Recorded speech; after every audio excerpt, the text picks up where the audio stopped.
नमः समयसाराय स्वानुभूत्या चकासते चित्स्वभावाय भावाय सर्वभावान्तरच्छिदे।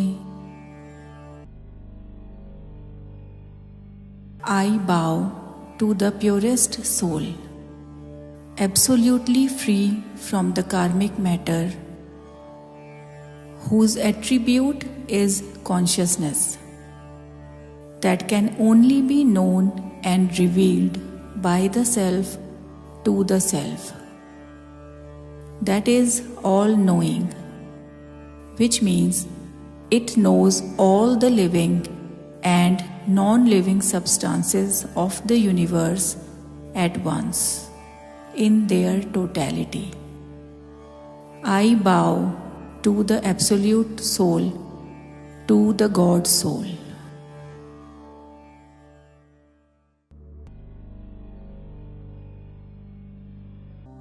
Today, we will focus on the following teaching where our Guru Acharya Kundakunda says, matter or energy transforms into karmic matter by nimitta of soul's actions. A soul also undergoes changes by nimitta of matter and energy. I hope you remember that in the last episode we tried to understand how the soul performs karma. Now we know that the soul, the consciousness, is the instrumental cause behind binding karma, just as the karma or the material world is the instrumental cause for the soul to react. Now comes the query, what should we do with this information? How is this knowledge useful for us? Imagine what would happen if our troublesome emotions of anger, pride, etc. were not there.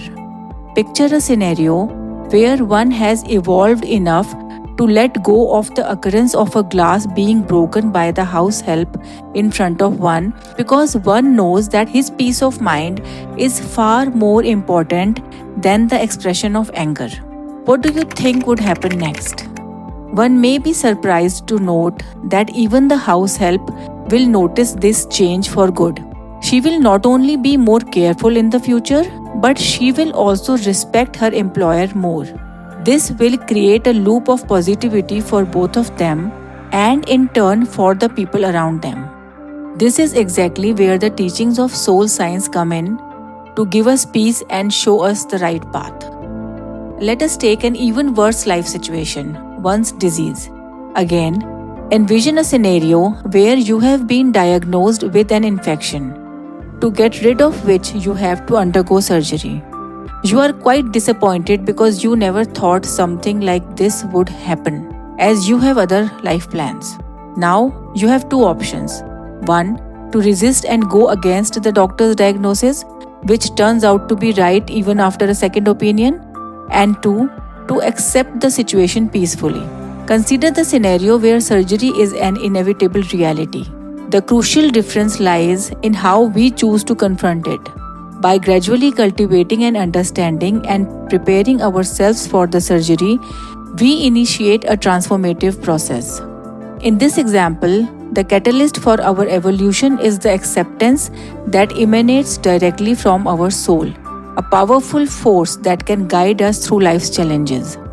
Once we are aware of the science of the soul, how karma is bound to us, and how, as conscious entities with conscience, we can withdraw ourselves from outer and inner conflicts and in turn shape our destinies, we evolve. The teacher clarifies further, the soul does not produce changes in the qualities of karma, nor does karma interfere with the qualities of the soul. The modifications in these two result from one's conditioning of the other as an instrumental cause.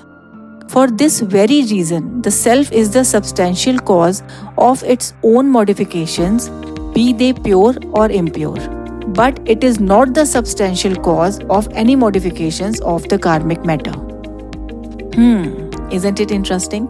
So now we know that if we get disturbed by any situation, it is our weakness, not the situation's fault.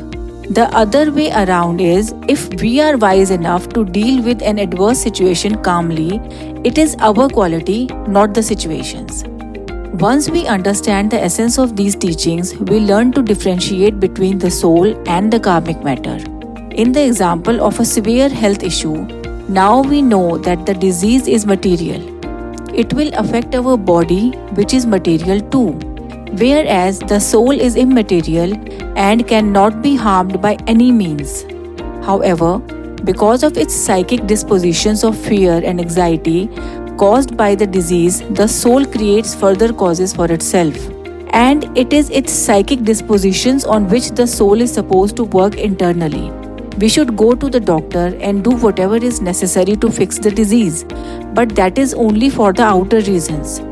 From within, we must feel secure that nothing can harm us in reality. Imagine if we conquered all our emotions of fear, anger, anxiety, pride, greed, and pain. How would we live in this world? We would perform all our duties and live our lives, but the level of our spirituality would be raised by leaps and bounds. What if every human on the planet was this evolved? Wouldn't our earth be heaven? On this divine note, let us now glance at the key takeaways of today's teachings. 1. The whole cosmos is a constant play of only these two substances, the soul and the matter. 2. Both of these act as instrumental causes for each other. However, they are responsible for modifying only themselves and not the other substance. 3. Practicing this wisdom gradually teaches us to avoid unnecessary conflicts in our routine lives. We can willfully choose to be more spiritual in our decisions. 4.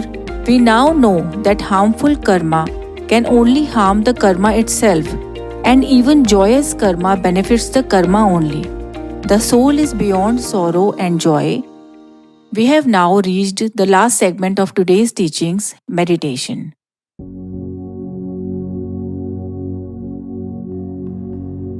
Calm your mind, relax your muscles, and loosen every body part. Close your eyes, take a few deep breaths, and ponder. All the events of my life, be they favorable or adverse, are material. All possessions, relations, and emotions are material too. And now I know that these are contrary to my true nature. My essence is bliss and divinity.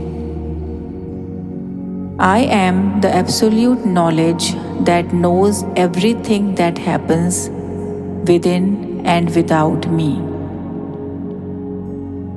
I choose to practice being a distant spectator of my life so that I can guide myself through all the adversities and conflicts. I am eternal.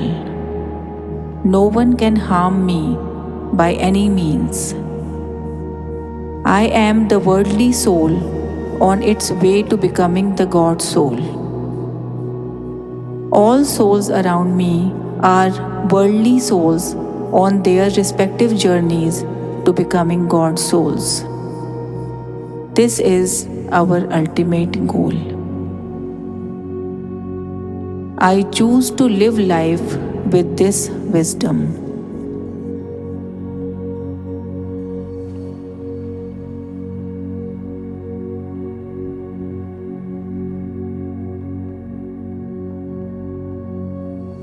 You may now open your eyes.